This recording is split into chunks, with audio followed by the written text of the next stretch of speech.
for best side. And we're live. Great to have our guests, Phil and Marcus, AllShorts, also known as AllShorts, back again, and my great co-host Alex from Political X. Great to have everyone back again. This is our season finale, so we won't be back for... How long are we off for, Alex? As long as it takes. Okay. So September. We've got to actually tell them. We can't leave them with riddles. Although riddles could be quite good for an advertising purpose, but we're back in September, early September, and we've got a brand new channel called Sunday Roast, which will be starting up from September, and probably going all the way up until December, just before Christmas. Yeah. Although we need to get some Brexiteers on to roast. That's easier said than done. If the current trend continues, and this is a great segue, Max, if the current trend continues, we're not going to have many left because they're all jumping ship at the moment and going, ooh, single market, let's go back into there. Yeah, we'll have to get into that. It was always the point of going into the single market. So, Phil, how are you today? I'm all right, thank you. You just reminded me there, roast is the word I always use on a Sunday for my Wordle. Just because of that. It usually betrays me. Today I did all right today. I got it in 3. Is this a plug to be the first person onto the show? Oh. I just that's my word I use on a Sunday. I have different words I use for different days to start with. It's my version of OCD. What's your word for Monday? Monday I always start with audio. Interesting. Why is that? It's got loads of vowels in it. That's a good reason as any. Marcus, how are you? I'm good. Looking forward to getting in the garden. If it don't start raining, because it's a bit stormy today. Yes, we're talking about the weather. So, it's quite, we're pretty good, to be honest. Busy as ever. Good.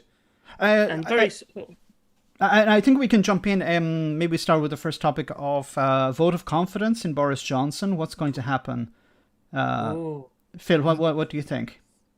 I have absolutely no idea. I keep saying it's down to individual Tory MPs.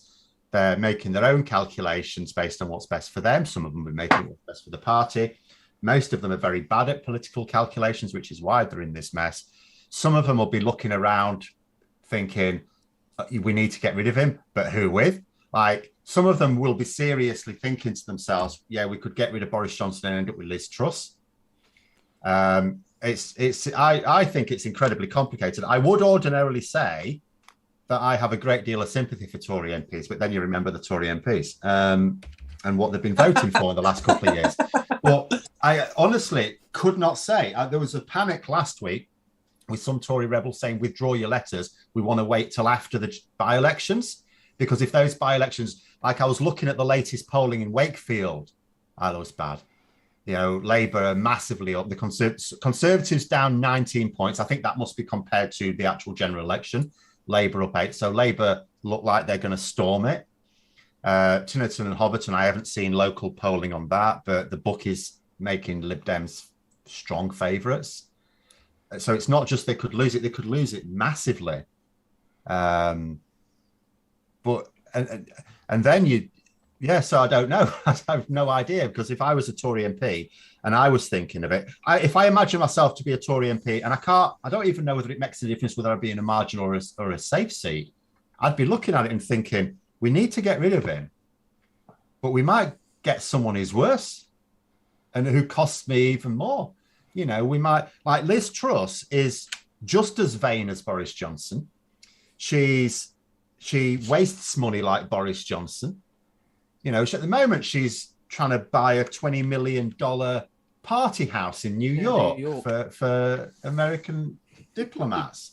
What? And she goes on all these expensive. She goes to expensive restaurants, spending thousands of pounds on a lunch for one person, a meeting with one person. So she wastes as much money as Boris Johnson. She's as vain as Boris Johnson, but she doesn't lie as well as Boris Johnson. So she gets killed every time in parliamentary debates. Now, most of the public don't really see those. but they'll see her if she's in PMQs. And it's all right her then going on about pork markets in a general election. It's not going to cut it. And cheese. Well, the cheese keeps tripping her up. Can we have Can we have some cheese quotas? No. But she's no. You can have what's left over from the EU. But she's well known, amongst our circles. But with the general public, she's not very well known, is she? It's not. No. Well, she was on GQ. How many people are? Though how many possible contenders are really well known? There's Jeremy Hunt. The problem with Jeremy Hunt is he's been Foreign Secretary and Health Secretary.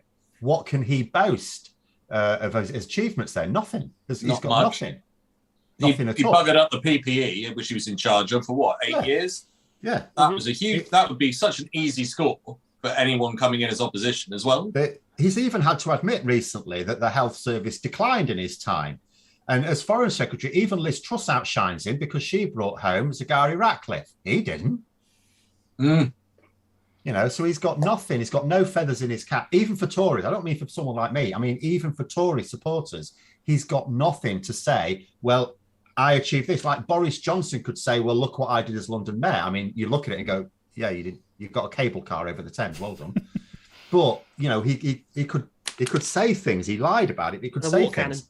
Well, you had to sell them. Yeah, because they weren't allowed to use them. They were illegal. Yeah, sell them. What was that? Water cannons that you weren't allowed to use. I've bought some water pistols for 40 grand or whatever. Yeah, but so no, I if I was a Tory MP, I would just be trapped like a rabbit in headlights, thinking I do not know how I would vote, because it's like Johnson is killing us, but at the same time there doesn't have to be a general election for 2.5 years. Yes, I think we can't go into that general election alone. The Sun today, apparently, I draw the line at the Sun. I don't read the Sun, but I'll read what other people say the Sun is saying. And they say, apparently, Boris Johnson's going to have to not tour the marginals at the general election. So it's like, he's your electoral asset, he's your leader. If you're banning him from going to any marginal constituencies to campaign, then you're into Labour and Jeremy Corbyn territory, aren't you? I mean, that should be a warning sign. So, yeah, I would think as a Tory MP, I can't possibly have him lead us to the next election, but there is still time to get someone in before that next election. I'm not sure I would vote to get rid of him right now if I was a Tory MP. You see, that's why I got a funny feeling that job that was done on Rishi Sunak was to eliminate all other options. Oh, yeah. I think Boris that Johnson, was absolutely, yeah. It wouldn't surprise me if Boris Johnson gave Liz Truss the job of dealing with the Northern Ireland Protocol to do the same thing to her. Yeah. Didn't have to go to the Foreign Office. No. Yeah, just eliminate all the other options. So you've got no choice. Yeah. Wow, the thing is, that would be some deviant politics. And I mean, go on, Marcus. Yeah, sorry. If they get their vote, the 1922 committee, the likelihood is Boris Johnson's going to win anyway by about 359 odd votes. So it doesn't make sense to do it now anyway, does it? They need to wait at least until after those, like Phil was saying, the by-elections. When Johnson could even lose his own seat.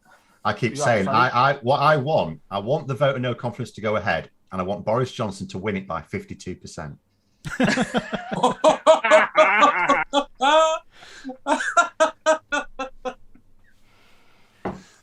what about the 48? That'll be a fun day in Parliament, won't it? Didn't Theresa May win the confidence vote as well? Yeah. But then she walked. She walked like 60-odd%. She walked because they told her they were going to change the rules and get rid of her anyway. And because she was only acting to try and keep the party together, she agreed. Boris Johnson, I suspect, will not. He's got no morals at the end No. of the day. No. It's all about him. It's a typical sort of sociopath. Yes. Yeah, pretty much. Narcissistic behaviour. Yeah. I mean, these are all things that you could... There's a body language panel that operate on YouTube as well, so we'll give them a bit of a shout out.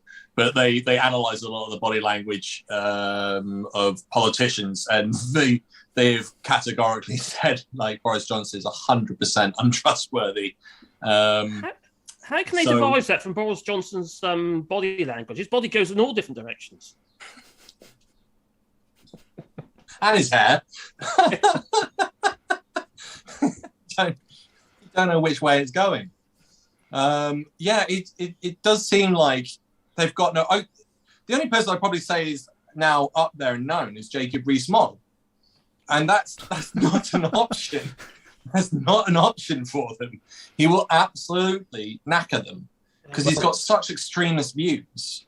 But I think he's less popular. He was told to be quiet at the last election, so even Tories know that he's toxic. But he's uplifting. But wasn't that down to him saying that all the people who stayed in the building at Grenfell lack common sense? Well, there was partly that. Oh. He said something else at the start of the campaign as well. I can't remember. But basically, when he opens his mouth to normal people, he revulses them. So he's not an electoral asset to them at all. They don't use him in campaigns. And yet he keeps getting elected. He's in a safe seat. It's less safe now, you could argue, but it's traditionally a safe seat. I don't think they've got any safe seats, really, have they? Not for a by-election. For a general election, they will, because obviously the Lib Dems or Labour cannot target every seat. In a by-election, you can throw the kitchen sink at it. So yes, there is probably no safe seat at the moment for them for a by-election. So if we actually just keep if Tory MPs just keep watching porn in the House and things like that, we could just whittle away his majority over the next couple of years with by-elections. Did you actually see how he described watching the porn as well? Yeah. It was an accident. It's typical of these people that he was researching his tractors. I didn't get that at all. Once he was going to admit to it, there's no point in making it. You just make it worse with a stupid lie. It just makes it worse. Yeah. I did think it could have been one of those things of he'd gone off and watched some porn and then opened it up and then was like, oh shit, I didn't close that down. Yeah. And oh no. But no, it was two separate occasions.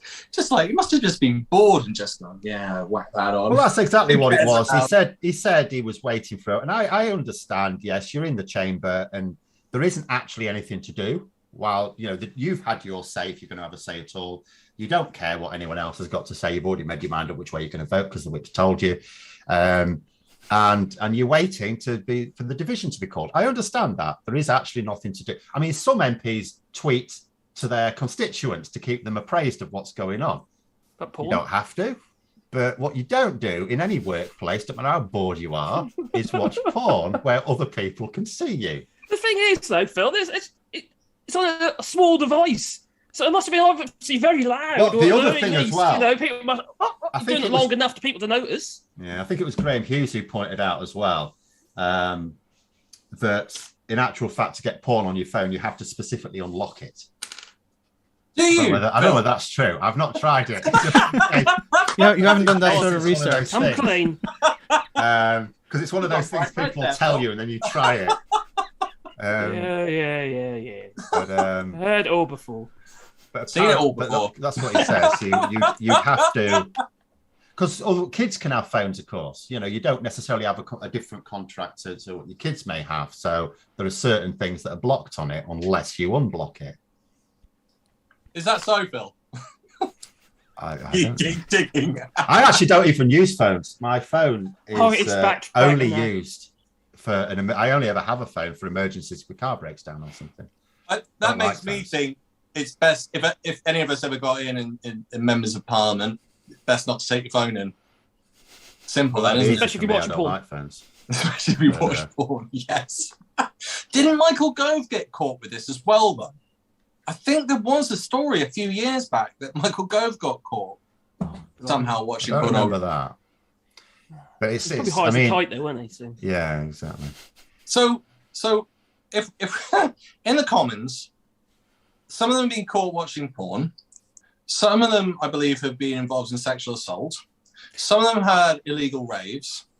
Some of them have been taking coke around the Commons. This is more like, what people do in their 20s or in Ibiza than what you would expect. You say people in their 20s. I mean, what you're talking about are people who are in that threshold of like it is to be a student, where you've got full freedoms as an adult, but none of the responsibilities yet. That's what they're behaving like. It's they don't feel that they have the same responsibilities as others do. But what happened to all those swab tests around Whitehall? What was that? The swab tests. They did swab tests. There's some swab tests that were done in Whitehall, and they found cocaine on the toilet seats outside Priti Patel's office and Boris Johnson's. Was it by any chance near Michael Gove's office? Well, he was probably there. At the time, he may have been still. Would he have been in the cabinet office at the time? It was only last year, wasn't it? I'm trying to remember when Stephen Barclay took over. Because not being funny, Michael Gove was in the cabinet office last year, but early last year. I mean, he was on that BBC interview, wasn't he, as well, where he was clearly wired and started making all those weird accent noises. Yeah. Like, what's that all about? He was wired. I'm sorry. Either he's taken some sort of class A, or he's drunk 4 or 5 Red Bulls, or he's not slept. I don't know, but it was really bizarre and just something that you would more expect to have in terms of a conversation with someone who's been up partying all night, and it's the next morning and they haven't slept, and they're just gibbering. I mean, there's so much bad stuff happening in there. It's more like a frat party than it is. And these people are running the country. It's just, and the ones that aren't probably doing this are so up themselves and wouldn't. Because I assume Jacob Rees-Mogg doesn't seem to be the type to take stuff like that. I don't even want to know what he gets up to. Well, I can imagine what he does for the old Hoover. That's why he wants more than 1,400 watts. Dirty old bugger. I was about to say, are you talking about the videos, Max? But you've already corrected that. No, which are you on about? There's a controversial set of videos called snuff videos. Okay, no, I'm talking about from the 1800s. What that'd be what Jake. Although I don't know when it comes to Jacob Rees-Mogg, let's not go there. Can we move on to? I just want to say thanks to Valerio for that super chat. Thanks so much for that. Have a nice Sunday to everyone, and the same to you. What about Tobias Elwood and his suggestion of rejoining the European single market, not the EU? And Phil, you heard some news just before we started about Daniel Hannan. So Daniel Hannan, who is one of the architects of Brexit, is not necessarily a household name to many, but he's written in an article. I need to check which article it is. It looks like it's either the Times or the Daily Telegraph or the Sunday Telegraph, I suppose, today. But he's written today, someone's clicked it on Twitter, staying in the single market or large parts of it, as if you can actually pick and choose, but you can't. But anyway, would have saved us a lot of trouble had we declared immediately after the 2016 vote that we intended to return to the European Free Trade Areas Association, the body we founded in 1960 as an alternative to the EEC. We would not have been at risk of an EU trade embargo. Behave yourself. The withdrawal issues, notably the management of the Irish border, would be much more easily resolved. So again, you've got another voice now who's slightly tentatively creeping towards actually it would have been better for us to have said we were going to rejoin the single market. In other words, we should probably do that. Wow. Even though they're trying to put a spin on it. Yeah, well, I mean, it's inevitable. You have to, at some point, they're covering the economic damage that Brexit's doing with COVID and war in Ukraine. And, there's another global economic crash on its way. That's going to be devastating. I just hope the Tories are still in power when it happens, because sod's law, it'll be after the election. Labour will have been in for 1 year. Then we'll be hit with that. And they'll go, look, we told you the economy would crash if you let Labour in. And that'll be that knackered. They'll have no choice but to go for proportional representation then. But yeah, it's absolutely inevitable. We have to rejoin the single market. There's the customs union as well. I really don't see why you wouldn't do both. I would have thought the customs union was easier. I'm surprised they're going for single market. Because the single market requires the 4 freedoms, but the customs union doesn't. So and you can have a bespoke customs union if you don't want it to be quite what it was before. I mean, Turkey's got a customs union; it's a very different one. It's a weaker one. Maybe it's just down to the wording. Customs union sounds worse than single market. I don't know, but the xenophobes, the anti-immigration lot, we can have no issue with that. I mean, no one cares about customs procedures. So I don't see that it's politically divisive at all to and we could easily have exactly the same customs union we had before, but copy and paste it like we do our trade deals and just say it's a bespoke one just for us. The EU don't mind going along with random rubbish like that. I mean, the EU have just gone, well, look what they've just done with Poland. They've come to some agreement with Poland now that allows the Polish government to still subvert the rule of law and pretend that they've done something to comply. So the EU Commission are quite happy to go along with any old nonsense to package it for your domestic audience. Just as long as it gets over the line, they can show that the economy's buoyed back. But then, so Norway's the obvious thing that is equivalent to this. Yeah. And Norway would veto it. People talk, and like Daniel Hanan's talk about EFTA. EFTA is irrelevant. We don't need to join EFTA. The British economy is larger than the whole of EFTA combined. We could just have our own equivalent arrangement where we join the single market as just us. There's no need to join with other countries at all. No. But then you go, if they join the single market, if they went that route, what was the point? You end up in arguably a worse position from a Brexiteer point of view, which will just hack them off. Because they'll end up going, right, so they can now institute laws on us, and we have absolutely no say. Now, from what I've been told about Norway, and from friends that I've got over there, my partner's over from Norway, they're quite happy with EU law because they go, oh, they just set minimum standards. It's not that invasive, and we carry on doing what we're doing. Yeah. But over here, we've come up with the antithesis of what Norwegians look at it as and go, dictatorship, ordering us around, sovereignty. Yeah, stormtroopers. As soon as you've got people accepting that we have to join the single market, then at that point you're on the path back, because then exactly you say, oh, that means we have to follow all these rules. Oh, we don't get a say in them. That's ridiculous. We should have a say in them. Yeah, we should have a say in them. Do you know how we get a say in them? We join the EU. Yeah, that's it. Obviously, that's a much longer path, because then we'd have to say, we'd have to agree to adopt the euro. We don't have to adopt the euro. No bug, like Poland, again, classic example, has been saying it, oh yeah, we'll adopt the euro, joined the EU, what was it, 20 years ago, still haven't adopted the euro. So you just have to say you're going to adopt it, and then every few years someone asks you, how's it going, getting ready for the euro? Oh yeah, it's a bit delayed, you see. We had a bit of problem, the MI say to all the paper. And then you just carry on for another few years before anyone bothers you again. But nonetheless, you'd have to, in theory, agree to that. There's a few other things we'd have to agree. We wouldn't get our old vetoes back or anything like that. I mean, like people keep saying we wouldn't get any preferential terms back. Obviously, we're a large economy. We can negotiate something. We are at the moment. Yeah. It's funny how Brexiteers are saying that. They're saying, like, we'll have to go with our tail between our legs. And at the same time, it's like, but you said we've got all the power in negotiation. Yeah. So it's always this. It's like dealing with a teenager in many respects. I coach quite a bit of football, and you see it a lot with the 14 to 16-year-olds. A lot of coaches don't want to work with them because sometimes they'll act like a kid, and sometimes they'll act like an adult. Yeah. And with the Brexiteers, it seems like they just want to act in this dichotomy of where they can pick what they want to say and want to hear. Yeah. And but is anyone all surprised this is like with Project Fear stuff? Yeah. Sorry, Max. No. Is anyone surprised by how quickly this has happened? I was expecting maybe another year. Like, I understand businesses are putting a lot of pressure on Tory MPs to, we need to do something. We're struggling. We can't export. We can't. When it comes to importing, it's a problem.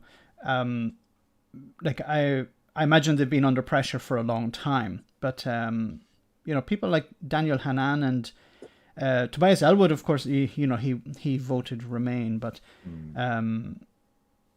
it's. Are we going to see? Are we going to see more MPs split? The whole industries have literally just died. Like the Scottish seed potato industry. Yeah, that's that little blighter. Has completely failed to the wayside now because they can't export their seed potatoes into the EU, and that also includes Northern Ireland as well. So the whole industries are just been sideswiped. And that's what's happened now. I think from a Tory MP's point of view, the situation is really this. They know they've come to an impasse with the Northern Ireland Protocol. They can't wreck the Northern Ireland Protocol. They understand that. They'll still vote to do it if they're told to, because it's like publicly. It's a bit like before Boris Johnson came to power. The whole of Parliament would absolutely have gone for a second referendum. They were ready to do it, and they would have had it by now if we hadn't gone for that bloody general election. But it was like that fear of being seen, because the media were portraying them as people trying to disrupt the will of the people and wreck Brexit. So they had to be seen to have gone through every last thing. So I would believe Tory MPs will absolutely vote to wreck the Northern Protocol, but they'll just blame that on the government. But they know it's not a non-starter. But at the same time, they also know that the situation where you've got this trade friction within the UK is a non-starter. They know that the only solution is rejoining the single market. They also know that it's all right them blaming global economic pressures on the current situation. They are there and they're coming. And we're also is that me? Oh, sorry. Sorry, go ahead. Oh, it's frozen. Has it frozen? No. No. No. All right. Because me. Because I was going to ask then to the damage to the trade for Max and Marcus. You're both in EU countries. Have you noticed a change with British goods over there? Have you seen anything that's changed, Marcus? Yeah, massively. You just can't get anything. There's like, for instance, we used to have a thing called Mouse to House and stuff like that. I don't know if Max had anything like that, where people could actually order their goods online on, say, for instance, Tesco's, for instance, and then the delivery would be delivered then to like Mouse to House, and the Mouse to House would bring it to house. So that's one industry just gone. We've got another one that's just gone to the wayside in Bulgaria. I think it's got Van Man or something like that, or White Van, anyway. And it's all these small SMEs that just literally just been, like I say, sideswiped. They're no longer there. They're just gone. You know, if you go down the, although we do have a lot of Irish goods, that's not a problem. Irish cheese, not a problem. Irish cheddar. But unless, like, for instance, you think of like the Cheshire Cheese Company, Simon Sparrow. You know, he was one of the early victims of all this. You know, trying to export cheese and what have you into the EU, obviously including Northern Ireland, and they got hit by the phytosanitary, etc. So now what they have to do is have to send whole pallets of one product. And obviously then they have to have a distribution network within the EU to be able to supply those business to customers. It's the added cost of all this. We just had Daniel Lambert.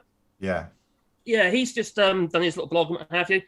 And a bit of an expert. I know his wines are quite speciality wines and what have you, but he's saying that the cost of all this, with all the import costs and extra costs regarding staffing, etc., and storage, because everything's take much longer, is adding about £1.50 to every bottle of wine that he sells. When you consider the duty on a bottle of wine is already £2.23, that's actually a lot, yeah. Yeah, it's businesses, you know, they just can't sustain it. Because at the end of the day, it relies on the customer being able to afford the product. If you can't afford the product, the business, that business model, it fades away after a period of time. And we're seeing it. I'm sure Max is saying something very, very similar. Yeah, like for example, I'm vegetarian, so like I used to eat a lot of corn. Yes, say corn. Corn is a UK product, but now it's impossible to find. Weetabix, for example, I loved Weetabix, but I can't find them anymore. So these are things that were regularly available, but now they've disappeared completely. Now you can still find, for example, McVitie's biscuits, for example, but I think that's maybe something that's easier to store or something like that. But also just importing things. My wife a few weeks ago purchased some clothes online from the UK, and there was €44 for the customs duty. So we'd like to support this company because they produce a particular type of clothing, but it's not sustainable that way. Yeah, wow. Well, actually, you say that, Max, regarding that. Well, I got caught out on a present at Christmas time. My son sent us, it's a picture of where we used to live, yeah? It was just print, cost about 15 quid for this print. But when they came to, to deliver it, they wanted €13 for something that cost 15. It's not It's nuts. necessarily taxes; it's the fees. Yeah. And then the other last week we sold a pair of sheep shears. It's not for the business, don't worry. We used to have sheep, but yeah, we don't. Anyway, see, a pair of sheep shears which is sold on Facebook, on the Facebook group here in France. Well, this guy turns up trying to knock us down on our price. Have you all we could get it for £70, including delivery from the UK. And I said, hang on a minute. It's going to cost you about 45 to 50 quid just to get it, into the country. So there's so many people, they just don't think that most, okay, we're constantly following this stuff, so you kind of, it's just imprinted in your mind, but most people don't care, most people don't even know until they get caught out. Yeah, just on that, we have a super chat from David. I just want to say thanks to Aniko. Thanks very much for all the hard work. Keep going. And David McGuinness, thanks so much for that super chat. He says, the CBI say 60% of small and medium-sized enterprises no longer trade with the EU due to costs. Yeah, so nor does Captain Kirk. Oh. Well, that was the VAT they slapped on everything, so that affected even American trade. Well, and that wasn't a necessary consequence of Brexit. They didn't have to. That was the UK Treasury choosing. That's it. That. And also the system they put in place that, EU companies or any companies have to then apply for VAT registration in the UK to be able to export to the UK. Yeah. It's madness. Well, who wants to collect the UK's taxes? I have to say, we're not sponsored by any of these companies that we've just plugged throughout all of this. But if you'd like to get in contact with us... Especially James T. Kirk. We have also a super chat from Ministerian. Thank you so much. He says, can't get Weetabix for Nanny's marmalade breakfast. Shocked.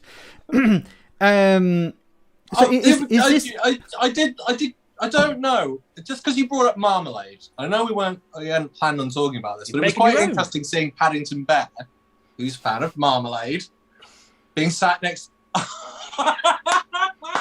I wondered what that shirt was. I'd be sat here trying to. he's a top migrant, isn't he?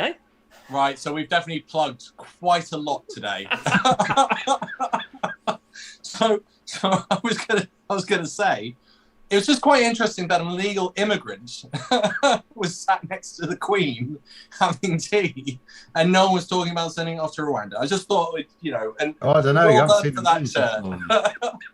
There's been plenty of memes this morning saying that if Paddington had come by boat, Priti Patel would be sending him to Rwanda by now.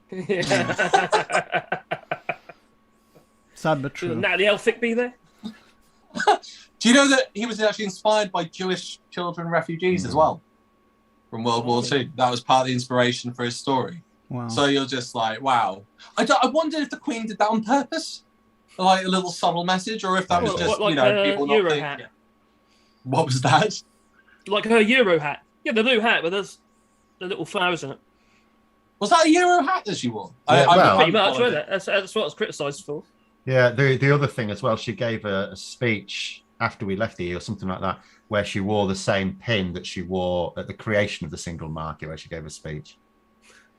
There's lots of subtle hints. I think possibly as a backlash because the Sun was trying to claim that the Queen was pro-Brexit, and I think she came out basically saying, in the only way she can, am I bollocks? Yeah. That would be a Northern Queen. Yeah. But do you There's Northern Queen. This is what I don't get. People keep trying to say, she likes the English Queen. She's the Scottish Queen.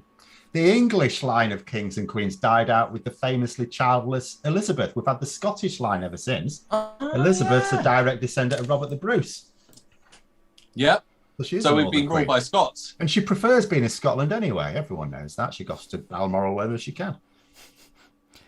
We have a super chat from Michael Stock. Thanks so much, Michael. Thanks for everything you do, guys. Just on I was going to say something about the Queen. No, when it comes to to Brexit, is it because she didn't want to leave the European Union, or do you think it was related to the Union itself that she saw Brexit as very damaging for the Union? Because this is my take, that she not maybe so much about she's pro-European, but more she was concerned about Northern Ireland, she's concerned about Scotland and what Brexit would do to that. It's possible. I mean, we really don't know because obviously she's not allowed to comment. So the only time you ever really know is if someone who's less discreet that she's spoken to passes something on, but then even then you don't know how true it is. So it is always difficult. And yeah, that could also be true. She needs to retire and write a book. Unfortunately, that's not how it works in her job. You retire in a coffin. Is it not possible to just... Well, you can abdicate, but from her point of view, and this has come up before, as far as she's concerned, she took her oath for life and she takes it quite seriously. So she won't abdicate. Oh, wow. That's interesting. Yeah, Charles must be mixed about Well, that. it's a bit grim, isn't it? Yeah. I mean, I'm quite different to a lot of people in this part of politics because I am, I don't say a royalist as such, but I'm pro-constitutional monarchy. But it's a pretty grim job that, we talk about dead men's boots in terms of promotion in some respects. This is literally the case.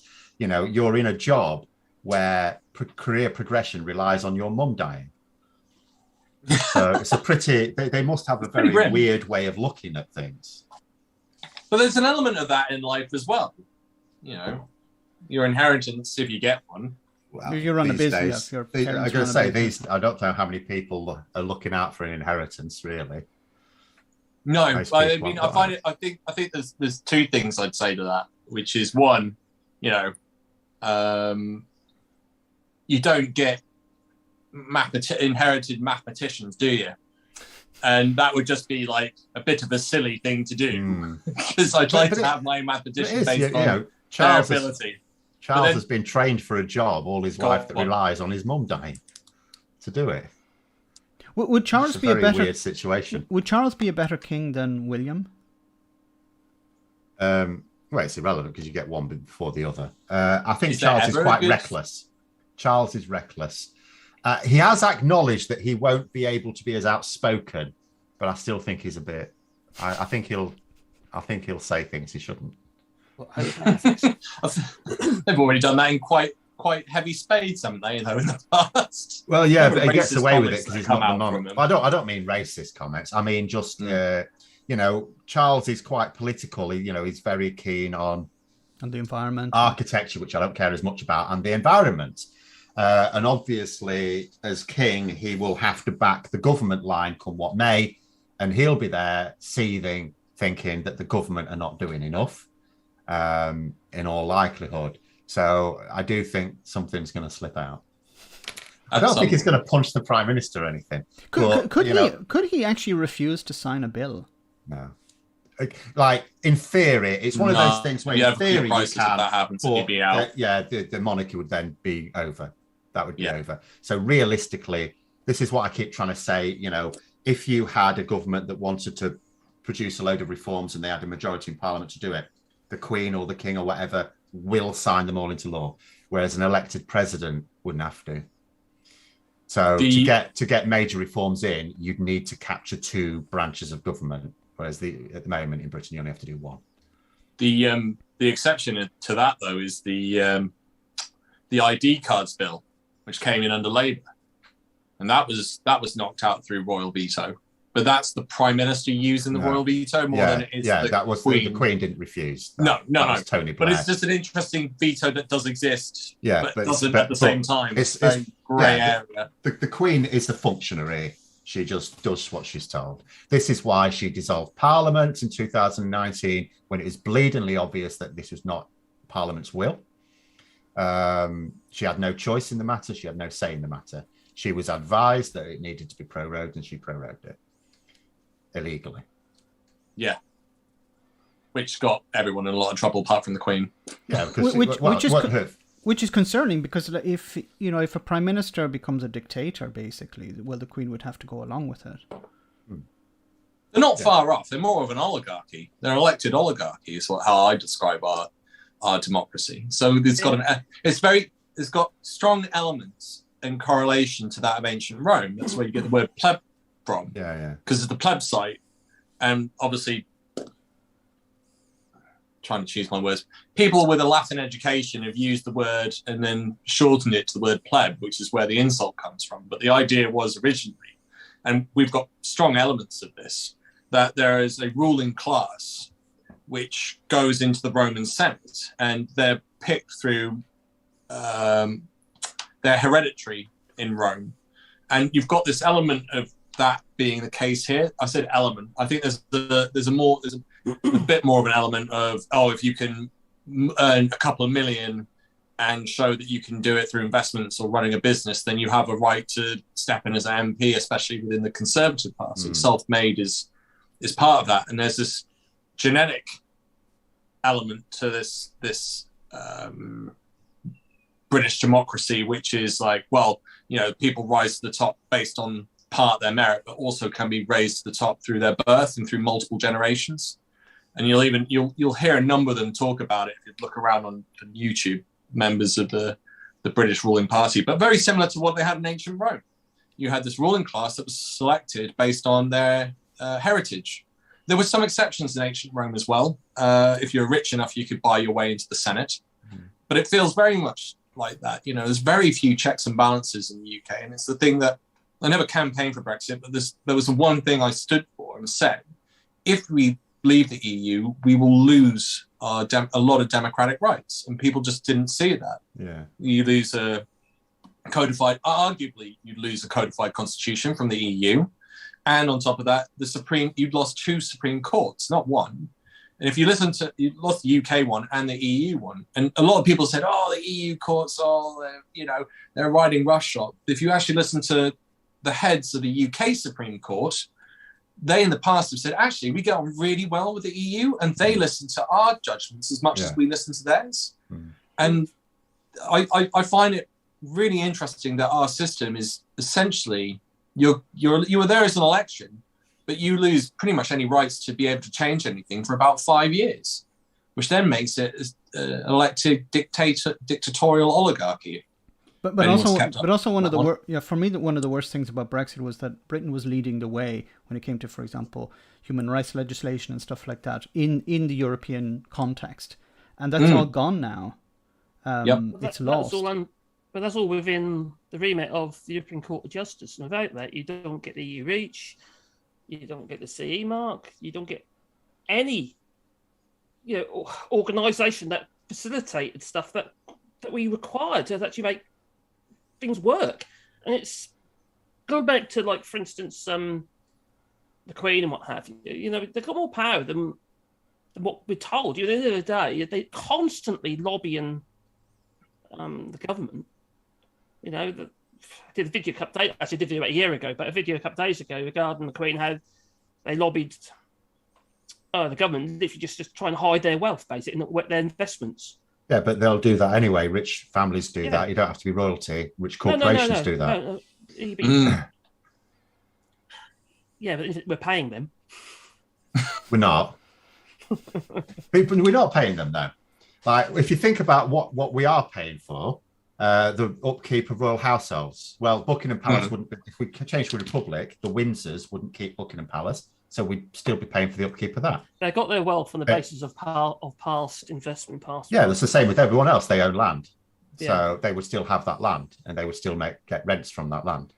Except they would still lobby the government, because all wealthy people. There's plenty of people that are landowners in this country that aren't royal that lobby the government. All governments are lobbied by the people who pay for them.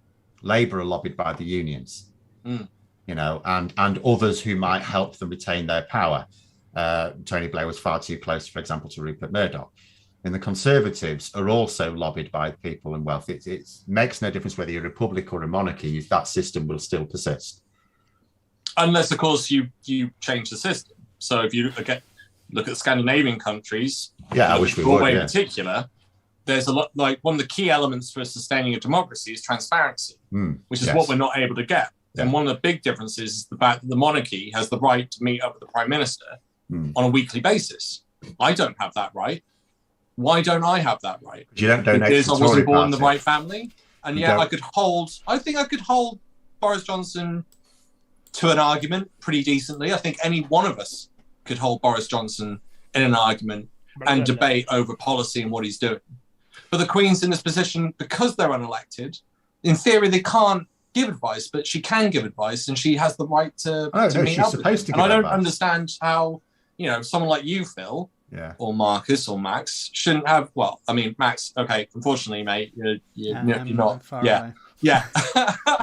And for other reasons. And for other reasons. But why is it that one person has that right and no one else does? And everyone goes, well, because they were born into it. It's like, well, we don't live in Disney World. We're living in a modern reality. You do. Like, we don't have Prince Charming who's like perfect and coming to the rescue, or a kick-ass princess who can go and beat up the bad guy. Like, this is actual reality. And I find it hard to accept, considering all historical precedent. So if I give you another example then. Go on. So if we were a republic, President of the United States could phone up the British Prime Minister whenever he wanted to talk about whatever he wanted. Why Depends on how we start the republic then. Because that's on the precedent that if we got rid of the head of state, then we would just get rid of the have head of state. We need a head of state. No, you must have a head of state. No, but then you. So I would rather have someone like, if she was alive today, I'd rather have had Barbara Windsor in charge and gone, right, we've elected Barbara Windsor and she's in charge for life. And then, when she pops the clogs, then a new election is held and that person's in charge for life. Either way, I'd actually rather have that, because I don't think even people want Charles. He's not right. But either way, it doesn't matter what system of government you had. The head of government of a foreign government can lobby our government whenever it wants. Yeah. So how is that right then? Well, that's that will how the happen system in any works. country. I mean, that happens for Norway. If President Biden wants to talk to the Norwegian government, he can get on the phone as someone he wants. What I'm saying is lobbying happens. We don't have a particular issue in this country because we've got a monarchy. It's because we've got a government. If you've got a government, then powerful people can lobby that government and touch them where they're like. You could talk to Boris Johnson personally if you wanted. You would just have to pay about 50 grand to spend a lunch with him. But that's what business people do, in all honesty. When you look at the people that are getting several £1 million contracts for the NHS or whatever, all they've done is stump up some money to have a dinner or a breakfast with a minister. Yeah. That's all they did. When we look at donations, when we talk about donations to this minister or that minister or whatever, it wasn't, they didn't write a check.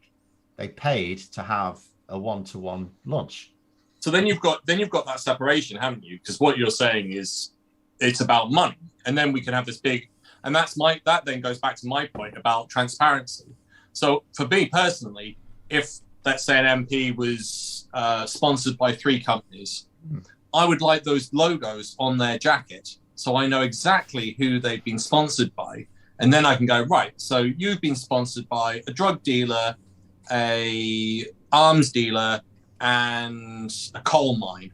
And that's who you've been sponsored by. So do I really want to back you? I'd rather they weren't sponsored at all. What's that? I'd rather they weren't sponsored at all. I would rather MPs had to live by that way. They couldn't actually accept political donations at all. And that the party should only accept them anonymously, that there should be a system that acts as a sort of filter where you can pay your money into it and it'll go to them, but they'll have no idea who it's come from. Or publicly funded political some elements of that. Yeah. But then that comes back to, so that I would say was a separate issue to then having a monarchy. And you're absolutely right, they'll have that land. They'll have part of that land. And there's other issues with that as well. So it seems that there's very much a case of like, they'll, to a certain extent, they fund themselves with their estates. Part of that money still comes from the state because we give them a stipend, but we don't know where that money is spent and we don't know what it's done on, because the records that they release are like, I mean, I wouldn't be able to do it if I was sending in a tax record. The level of like vagueness that they have of where that money's being spent, I'd have HMRC on me, like, well, you actually apply to because honey. I've actually found it incredibly difficult since I stopped being a teacher trying to pay my taxes. They actually don't seem to want them. But they, I honestly, having dealt with the system, I don't know how stupid you have to be to get in trouble with HMRC, in all honesty. I think it probably needs a national newspaper to do an expose on you and then to put pressure on them, because they just do not seem to want. I mean, at the moment, they're refusing to chase the furlough fraudsters or the PPE money. They just don't want money. They changed the attitudes with the HMRC. Changed because I've been in business pretty much all my life. in the UK. And when I first started out, they're on your back constantly. Well, that attitude changed, I think probably in the 90s, actually. And the idea that you had this fear of HMRC, well, they want to put the arms out to you. The whole attitude, the system seems to change overnight. But here in France, you talk about the furlough. Like, for instance, I got furlough here in France. And because I put the numbers in wrong, crikey, they're on my back. So I have to repay that. You have to repay it within 18 months of the date it was awarded. So, and I've heard of other people, like you're saying, Phil, we've got other people in the UK, a friend of mine who's still running business in the UK, who was struggling. Basically, because they were employed by the business, they were able to get the furlough. And because they got that all wrong, they end up, they should end up really paying it back, but they're not. They know full well what they've done. And it's like with the furlough, my son, he was in the day, he was working basically 2 jobs, one on furlough and one not. Cash in hand. Yeah, well, no. Some of it was allowed. Some of it was allowed in this country. They allowed you. Oh, wow. They allowed you to do certain jobs, like key jobs, and still claim furlough because there were certain jobs that needed doing. Wow. But I'll bet you there's an awful lot of grey areas there as well. It's funny as well because you get more hassle if you're on universal credit than you would for a lot of other situations. Yes. You've got to go in on a weekly and have a weekly meeting. Yeah. Like, I don't think anyone's going up to the Queen and going, let's have a weekly meeting about what you're doing and what you're spending your money on and trying to justify that. No, but to be fair, but it's the same with the furlough. If you try to pull like half the stunts that they've done in terms of fraud with the universal credit team, you would be annihilated. We see all the time you're talking stories like, of it's fraud. Like 20 quid for one person and then 20 million 20 quids for another group of people, and they're going, no, we'll go for that 20 quid instead of that 20 million 20 pound lot. Like it boggles the mind. I have got a solution. What you do is you sack 91,000 civil servants over the next 3 years. It makes in relation to that perfect political sense, though. For the Conservatives, it's perfect political sense. They need to persuade people that when the economy is buggered, it's because poor people are lazy. So, of course, they'll go after universal credit fraud and they'll make sure the Tory papers expose it. They won't go after the furlough fraud because they know full well that a lot of that fraud was carried out deliberately by their donors. And the same thing with the people. The PPE was entirely their donors and other people close to the party. So politically, it makes absolutely perfect sense. So again, you just need a system where it shouldn't make sense to have that attitude. Well, pretty much everything they touch fails anyway. They spent 2.9 billion on a so-called restart scheme or something. Yes, I was about to say that. Yeah, it's a 93% failure. Okay. It was I just saw it this morning. A 93% failure of getting people into work, and they spent 2. What was it? So it was the restart program. It was promoted in Parliament. It was promoted by the Department of Work and Pensions. 2.3 billion was it? I don't remember. 2.9 billion. 2.9 billion. Search scheme for 93, and fails to find work for 93% of the people. So if you were unemployed, you go to the scheme and say, I want a job. But it was you know who was running it? Oh, God, go on. Serco and G4. Oh, God, there you go. That's French. Yeah. It's a bugger you lot. They do like French. taking our money, Obviously, the French, they hate the British, apparently.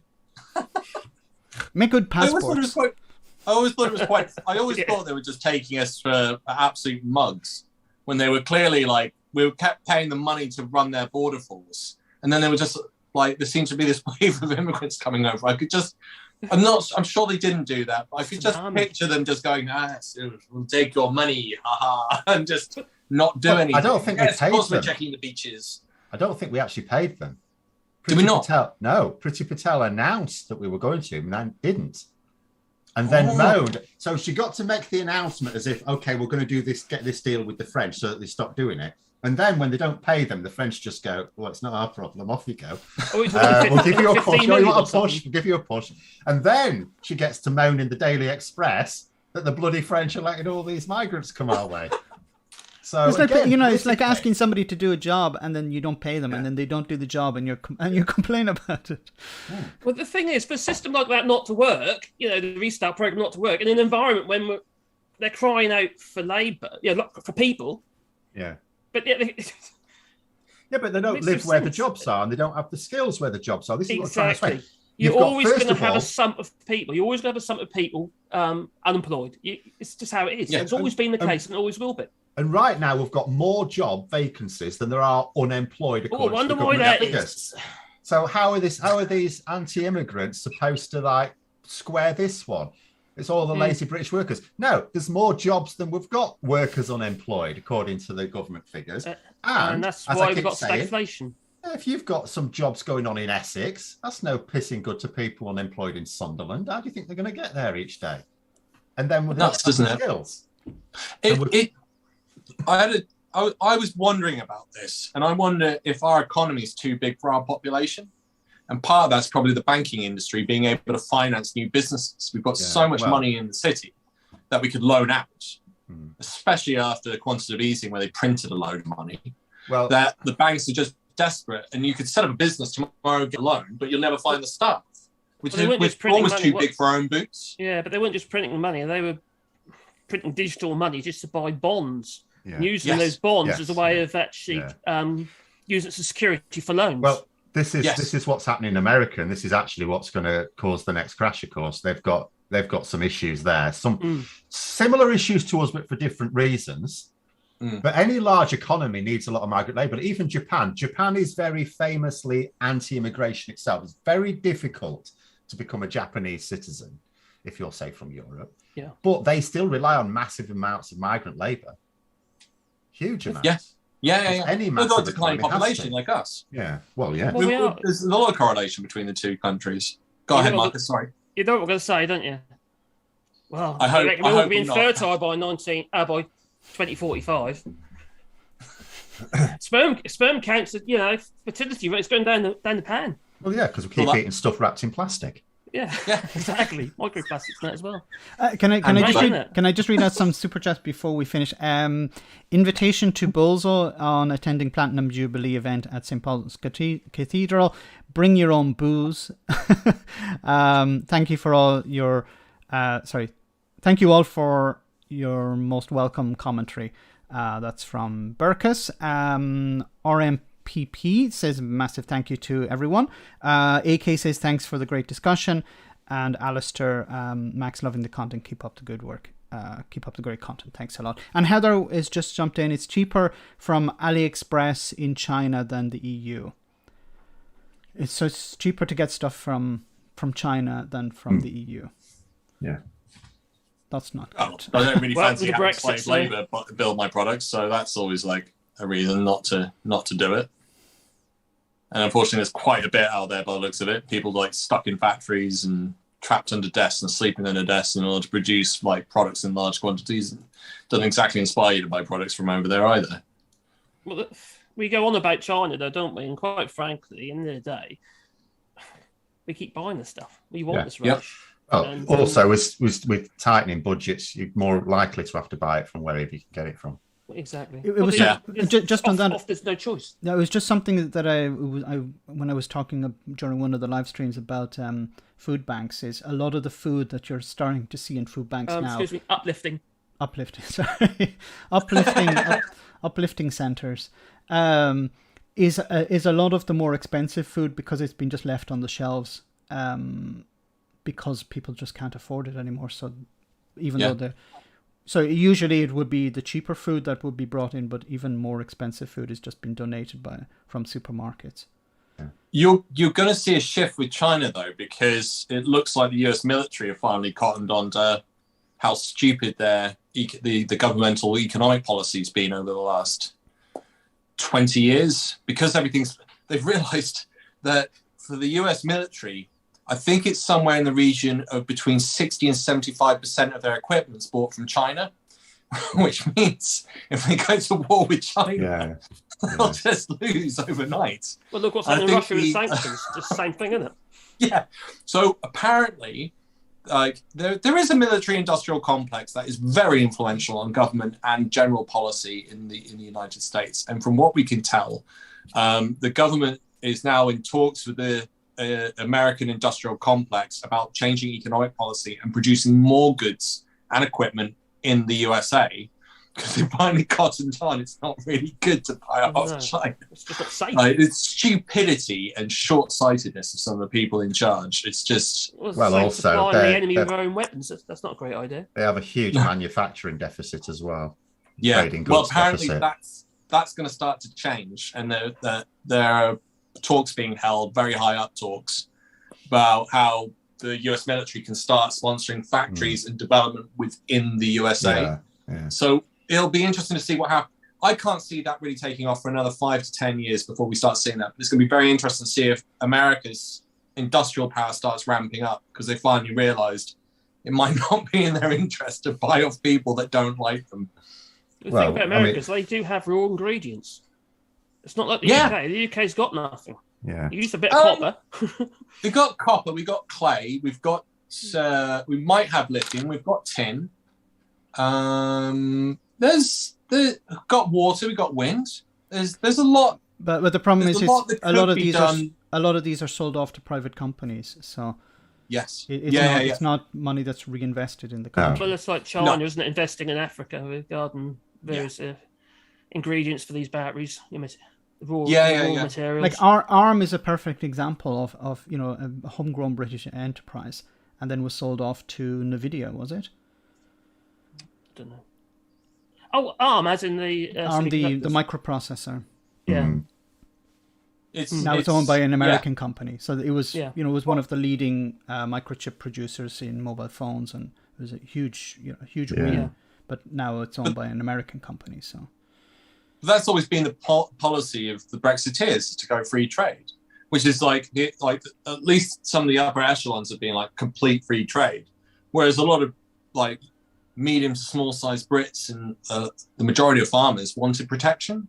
Yeah. So you've got this clash between the Brexiteers that are happening now. And of course, that means, again, that's another reason not to vote for Brexit, because you actually ended up being more protected inside the EU than you did within your own country, especially when they left. We're very much to the wind of China, the United States, and the EU now.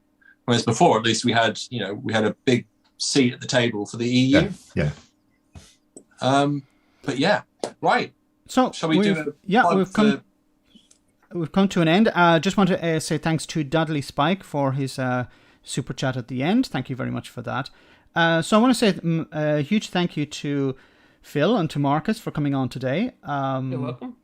And hopefully we can get you guys back in when we return after our break. Massive thanks, of course, to Alex for setting up all of these things and reaching out to people and getting them on the streams.